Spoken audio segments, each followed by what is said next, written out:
Hi everyone and welcome to AXA Arctic Live. My name's Jamie and I'll be working with you today on this live lesson, Exploring the Arctic.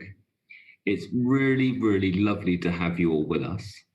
And we have a few shout outs to give. We have classes from all across the UK and from New Zealand as well. So welcome one and all. Well, what we'll do is we'll just do a brief sort of overview. We'll do some shout outs and I'm going to give you an introduction to the Arctic, and then we're all going to make a polar bear together. And then there's some time for some question and answers. So I hope you've got lots of wonderful questions ready, and I've seen some come through already. So you'll see the box to the side of the screen, and that's for classes to put their questions in. If there's a question that you don't quite understand, so you need me to help you understand something, just put your question in there during the lesson and I'll try and answer it as we go on. If there's a question which is sort of more discussion based, so you want to know more things about the Arctic, then I'm going to save answering those towards the end of the lesson. Now, for teachers or other adults supporting learning, you can leave the video full screen at the front of the classroom and then just use a separate computer or smartphone and do the Q&A and any polls that come up. The polls will be on the side too. So I think here we go, some special shout outs. It's a big Arctic welcome to Squirrel class at Sheerhatch. So hi to all the young people watching from there. Hello to the children and staff of Newbold School. Good morning, good morning. We are so excited to learn about the amazing Arctic today, and so am I. We have good morning to Maple, Ash and Holly classes from Olga Primary School in Bow. Fantastic to have young people from Olga joining. I used to live just opposite your school, so I know it very well. Welcome to the Owls, Robins and Ducks classes at Lark Rise Academy. Fantastic to have you all with us. So I'm going to get started with a brief introduction to the Arctic. I have been going to the Arctic for about 10 years now. And the first time I went up to the Arctic was in a very small plane with a very good pilot and landed on the ice. Now, one of the things to know about a lot of the ice in the Arctic is, in fact, it's not snow covering the ground like we have in a lot of places, including the UK, is in fact the frozen top of the ocean. And the ice wasn't very thick. It's probably only as thick as your teacher is tall, about 1.5 to 2 meters. And we had to have a very good pilot and dropped us off in the middle of nowhere and then left. And it was quite a strange feeling to be surrounded by all this white and ice and snow and hundreds of miles from the nearest other settlement, the nearest other people. And we were there to find out how this amazing part of the world is changing.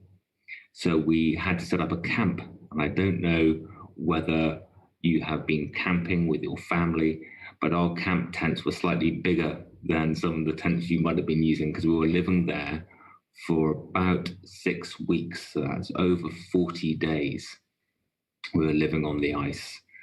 And it can be quite chilly living on the ice as well, because you're not allowed any heating in your sleeping tents. That means when you wake up in the morning, you can be surrounded by frost. And what happens is you breathe during the night and it's so cold in your sleeping tents. All your breath freezes on the inside of your tent and you roll over in the morning just to wake up. And all that frost then falls down in your face. So it's a bit like an ice shower, but it definitely wakes you up in the morning. And it's an amazing place to be, but sometimes you have similar things that you might find if you're at home. So we had a dog with us, and our dog's name was Took, and Took used to find the warmest place on the camp, and that is by the kitchen door. So the kitchen was heated, even if our sleeping tents weren't. And Took is not a husky. He's an Inuit camp dog. And I've got a short poll for you, which is going to appear now to the side of the screen. And I wonder, as a class, I'm going to give you about 30 seconds. I wonder, as a class, if you can think about why we might have a dog with us when we're up in the Arctic. Okay, so I might just read from there. I'm just going to get the poll up on my side too. So we've got three choices. So it's to keep us company, to act as a guide in a blizzard, or to keep us safe from polar bears. So I wonder if you can think about why we might have Took with us.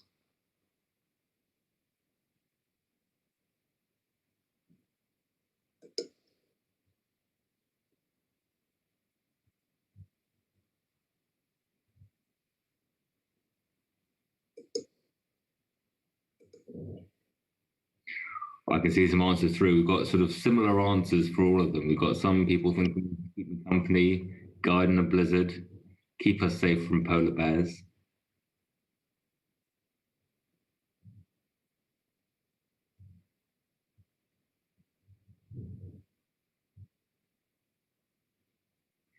So for all of you who chose keeping us safe from polar bears, you're absolutely right. So give yourself a big round of applause. So we had Took, who would patrol around the camp and make sure that there weren't any polar bears around. And if he found any or saw any coming close, would bark loudly, and that would warn us, and we could let off some bangers to scare them away so they didn't come too close to camp. Now, if you're in the Arctic for a long time, you don't really have a space for a shower. And we were quite smelly for a long time. We were there for, remember, about 40 days. But Helen, one of the scientists who was working with us, said, I am not going to be smelly anymore. I am going to wash my hair. And got a little bucket of hot water, and inside the tent washed her hair all over, and then came out into the cold and did a sort of shampoo advertisement flick of her hair, and it all froze absolutely solid. So just because I was messing my hair up this morning, just be careful if you're washing your hair in the Arctic or Antarctic that it doesn't freeze solid. I wonder if it would snap off if you tried to break it. And we didn't try that, but maybe when you go on an Arctic expedition when you're older, you can see if it snaps off if it gets really, really cold. So that was my first trip up to the Arctic. And since then, I've been going to a very special island in the Arctic called Svalbard. If you're a bit older, or some older brothers and sisters might have read some books called The Northern Lights, and the book features them there, and that's where lots and lots of polar bears live. And that's the animal we're going to talk about in just a bit. But it's wonderful mountains in the middle, and then we fly over those and we come to a small science village where we think about big questions about how the Arctic works and how it's changing, and also the animals that live there. So inside the buildings you can see, and inside this building coming up is where we live when we're in the Arctic. It's wonderful not to have to live in very cold tents down to -40. So now we can have our own bedroom, and we have a shower and an inside loo, and it's absolutely wonderful. And from there, we can see lots of wonderful things. We can see the Northern Lights, and that's a very special, almost natural firework display that can appear in the sky at very special times. You have to see it when it's dark. So that's in the spring or winter. And the sky lights up and all these floating colors. It's like sort of big curtains of color coming across the sky in greens and purples and reds. It's an absolutely magical scene. And it's so beautiful that I've cried seeing it. But we're not just there to have fun and see amazing things. We're also there to work as scientists. So we take measurements about what's happening. Sometimes we're looking to see if there's any rubbish in the ocean and the waters, and we drag a big net behind a boat to see whether there's any rubbish there. And then we can think about how we should change our behavior, how we act back home and look after the natural environment and not litter. Sometimes we're looking at how snow and ice is changing and whether there's anything that floats on the wind up from Europe and from places like Britain. And that might come to the snow and ice in the Arctic. And we look at those tiny, tiny microscopic things, tiny, tiny, not visible by the naked eye. And we take measurements, we take samples, and then we look at those in the laboratory afterwards. And it can be very, very exciting when you're doing science in the Arctic. Sometimes the weather is so bad, and it's white and the wind's blowing and you can hardly see a thing. And then you might be able to see a hole by those two scientists there on a glacier. A glacier is like a big, big frozen river. And then down through that hole is a wonderful, wonderful ice cavern. And so sometimes we're studying what was happening in the middle of the ice. We'd have 40, 50 meters of ice above us and 40, 50 meters of ice below us.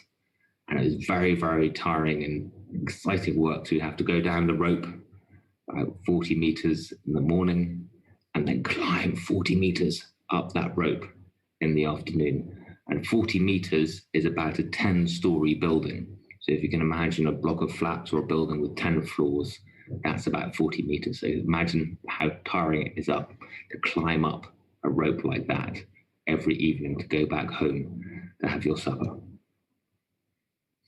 And I'm just going to leave you with a very cute little animal before we talk about polar bears very, very shortly. So this is an Arctic fox. And the Arctic fox is one of the animals we used to have around our base and would come and say hello, and I think may have actually wanted to hang around the kitchen door, hoping for a few scraps that might get left there. Well, that was a brief introduction to the Arctic. What we're going to do now is we're going to start with the polar bear paper plate activity. And then we'll have a little bit of a Q&A about the polar bear with a few more photographs and discussion at the end. Because I know you've got some great questions already about polar bears. So what young people will need to do this, and with adults supporting, each individual or person doing this activity, or if you're doing it in groups, will need a paper plate. They'll need something to represent the fur, because as we know that polar bears are really wonderful furry creatures, and we can talk about the fur in a bit. You'll need some black card, and you'll be cutting circles out of the black card, and that's for the eyes and the nose. You'll need some white card, and you'll be cutting circles out of the white card for the ears. And last, but by no means least, if you have a bit of black pipe cleaner, we're going to use that to represent the mouth. So just making sure everyone's got that together. Remember that you can always pause the video if I'm going a little bit too fast and then start again. So don't worry about that. And at the same time, put your questions into the chat. And I think even if we go over half an hour, we can probably extend this live lesson to make sure we answer as many questions as possible. So without further ado, has everybody got the, oh, I forgot two things, a bit of glue and then some scissors. And I don't know whether you're doing the cutting yourselves or whether it's your teachers and other adults are supporting you with the cutting. But be very careful with scissors if you're doing the cutting yourself. So we've got our plate. And the first thing we're going to do with our plate is we're going to put some of the fur on it. And the way that you do this, most easily, take the glue and make sure we get some glue on the plate. And this is what we're going to use. Either if you're using cotton wool buds, cotton wool balls, or if you're using torn up bits of tissue paper, put the glue on, and then what we can do is we can stick, this is going to be the polar bear's face, we can stick some of the balls on there and then cover the entire plate. I'm just going to give you a minute, because that's going to take the longest bit of this activity, give you a minute to start to get all the fur on your polar bear face. Then we'll come back and work on the other stages, the ears, the eyes, the nose, and the mouth.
Wonderful. So I wonder if your polar bear is looking as furry as my polar bear.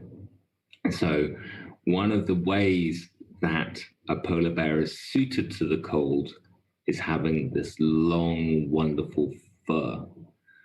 And a very, very cool fact that you may not know is that the fur is in fact hollow, like a straw. It's in fact lots of hollow strands of hair, and that keeps it even warmer. What we're going to do now is we're going to put the ears on first. So I've cut my 2 ears out of the white paper. I'm going to put a little bit of glue at the bottom of this one and stick it up here. Ooh, it's going to be nice and sticky there. I'm going to put a little bit of glue on the back of the other one.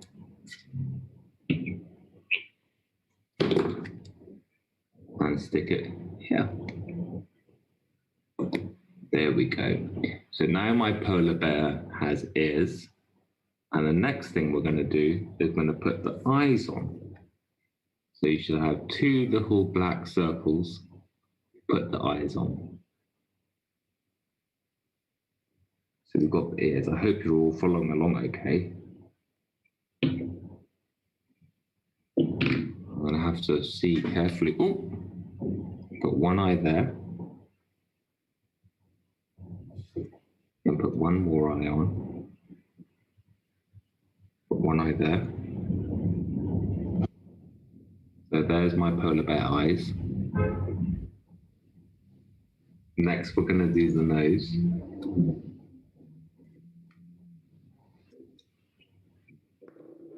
My glue fell over. Put the nose there. Okay. So just waiting for everyone to catch up. So we've got the fur on the face, we've got the ears, we've got the eyes and the nose. I'm going to put my polar bear paper plate face down. I'm going to tell you about how we're going to use the black pipe cleaner to make the mouth.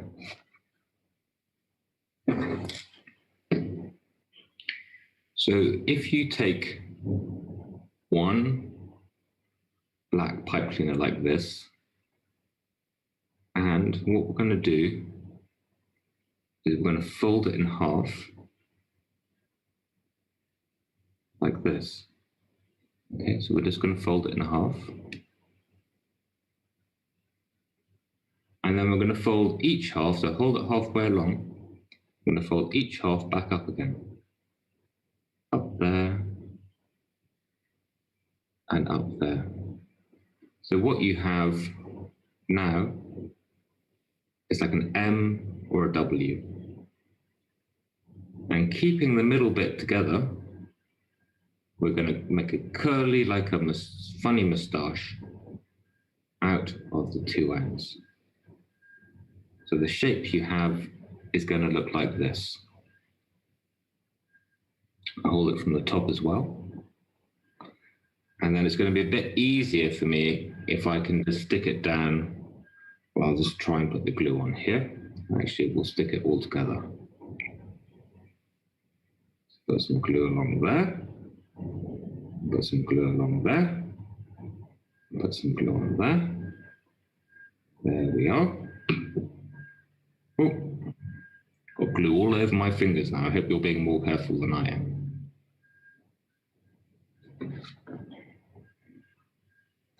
Oh.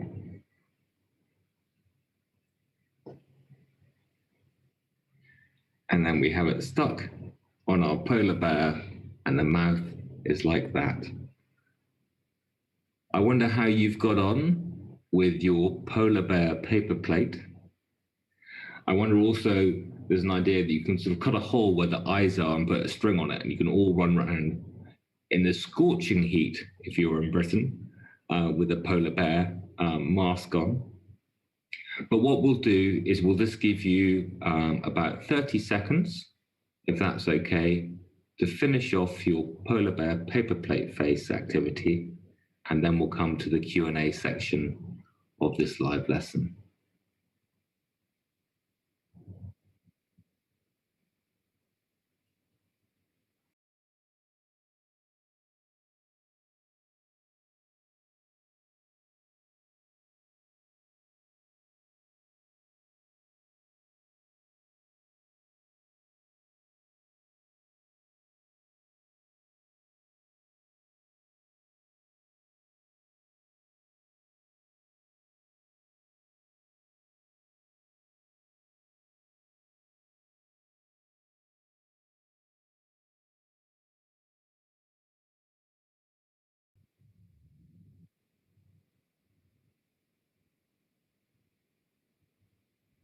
We've got lots of wonderful questions and just a little shout out that snuck in just now. So I'm just going to read that out. And that's to the adventure class at Nettlebed School and Lark Rise Academy. So hi to everyone there. Wonderful to have you all with us. And I hope you've enjoyed making your polar bear faces. Now to come to the questions. The first question is from Michael Faraday Primary School. And they have asked, do polar bears have eyelashes? And the answer is no. Polar bears do not have eyelashes, and these are the hairs in front of your eyes. They do, however, have very special third eyelid, and that helps to protect their eyes from the sun. So it's like having a special sunglass. If you've ever been somewhere snowy, you'll have a feel for that the sunlight bounces off the snow or ice and can be quite harmful or quite bright in your eyes. So polar bears are suited to these snowy conditions by having a third eyelid and no eyelashes. Question from Quinn. Where do polar bears sleep? Quinn, that's a great question. Polar bears aren't very fussy when they sleep. They tend to just flop wherever they feel like it and sleep for quite a lot of the day. They're a really good sleeper. And so they'll fall asleep. Often they'll curl up like a dog might be curled up in front of a fire and just tuck their nose under their back legs and be nice and curled up and cozy. But polar bears are pretty good at sleeping anywhere, Quinn. But it's a great question. Thank you. Looking at the next question from Eliza asking, how furry are polar bears? Eliza, another great question. The fur's about this long and it's covering their body, and it's a very, very, I want to use the word dense, which you may not have come across, but all the furs, all the hairs are very close together. So there's a lot of fur. So super, super furry, I would say, would be the answer to the how furry are polar bears. Great question, Eliza, and that's to keep them warm in these very, very cold conditions. Rainbow Class from Beaupre Primary asked, how heavy is a polar bear? Great question. It really varies, and it varies quite a lot between male polar bears and female polar bears. So a male polar bear is about 450 kilograms. That's about 5 big teachers. And a female polar bear is about 150 to 250 kilograms, and that's between 3 and 5 smaller teachers. So you just have to do, we're doing teacher sort of units of weight today. So just in your class, I'm sure teachers won't want to reveal the actual weight, but you can sort of balance things out a bit. Great questions here. Can polar bears go underwater? They are amazing swimmers, polar bears, and they can go underwater, and they hunt for seals. Is their main source of food. And so they might swim across bits in the Arctic. They might get onto bits of ice. They might get onto another bit of ice. There'll be an open bit of water and swim across that. And there are stories of polar bears swimming for up to 9 days in a row, which is absolutely amazing. Wonderful question here, which is, why is there lots of snow in the Arctic? So great question. It is colder in the polar regions, and the polar regions refer, I'm just going to use my sort of fist as a picture of the world. So if we think this is a round world, at the bottom we have the Antarctic, and at the top we have the Arctic. And basically we have the sun shining like this, all the sun's wonderful warming rays. And if you think about it, the top and the bottom, if the sun's coming this way, the sun's rays don't quite reach these parts of the world as much as the bits in the middle, and so it's a bit colder. And when it's colder, rain or precipitation is a word we give for rain and snow and hail and all the types of water that falls from the sky. When it's colder, it tends to be snow. But one thing to remember is that much of the Arctic is considered to be a desert. So it doesn't actually snow that much up here. Most of the snow that we get is what we call blown snow. So that's snow that is blown across the surface of the sea ice or on a glacier by the strong winds that we get up here. It's not always snow falling from the sky. Great question. Michael Faraday Primary would like to know, what do polar bears eat? They eat lots and lots and lots of different things. They would love to have lots and lots of seals to eat, and they're very rich in energy. They're very fatty, and fat, it gives you lots and lots of energy for the amount that you eat. But we're finding that with less sea ice around, that there are fewer seals.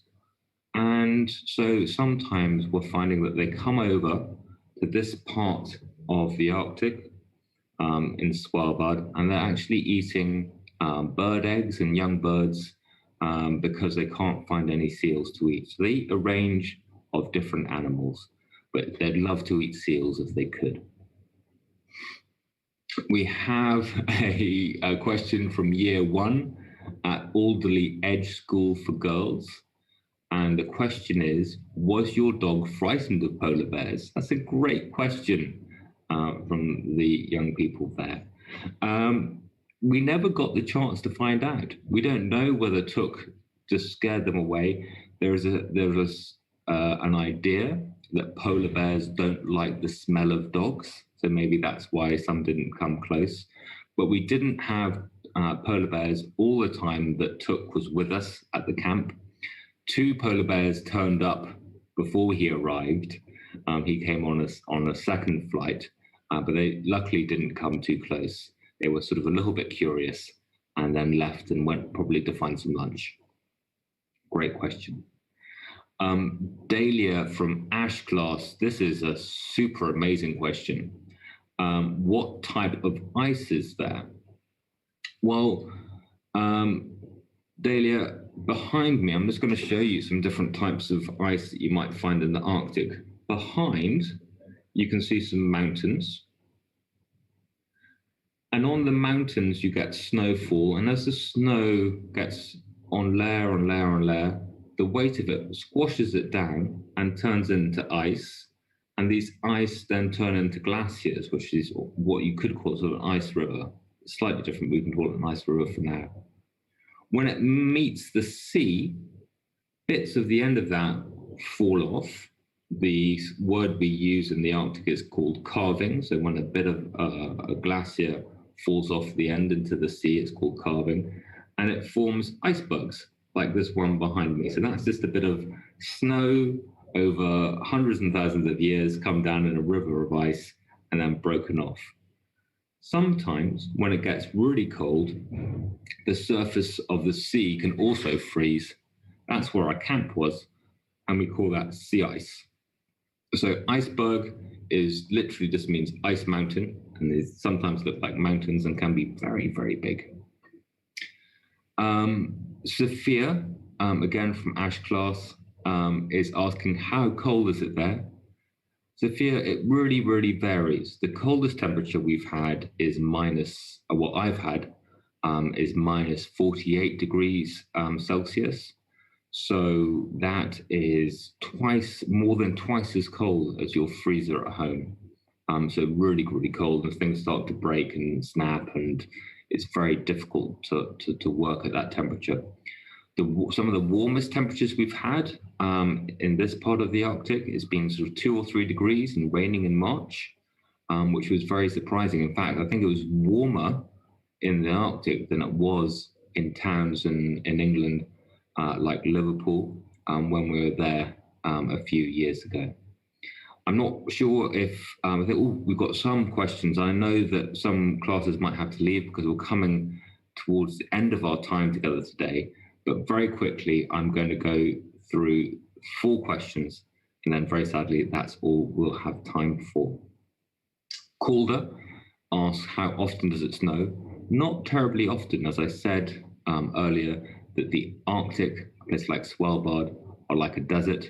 So it snows maybe once every few weeks, but not very often at all. Do polar bears roll down snowy hills? They're very playful, so I imagine they do. Not always. They probably want to stay a bit balanced sometimes, but will roll down hills sometimes and slide and slip. Kiva would like to know what we eat when we're in the Arctic. We don't rely on hunting or fishing when we're in the Arctic. We bring all our food with us. So sometimes it's pretty good food. Some of the things we miss when we're in the polar regions is lots of fresh fruit and vegetables. So it's normally sort of pastas and rices and all those kind of things. But the food's pretty good when we're on the base. But we do miss fresh fruit and vegetables. And then the last question for today's live lesson about exploring the Arctic is, what do polar bears use to swim? They have these amazing huge paws, which are sort of twice the size of my hand. They're absolutely huge. And they use those to doggy paddle, sort of like that, with all their legs and arms through the water. Thank you so, so much to all the children and teachers and other adults who have been part of this live lesson. It's been wonderful having you. I hope you've learned a little bit more about the Arctic and some of the amazing animals, including the polar bear, that call this place home. And I hope one day we'll see you up in the Arctic doing your own exploring and your own science. But for now, it's goodbye from AXA Arctic Live. Bye-bye.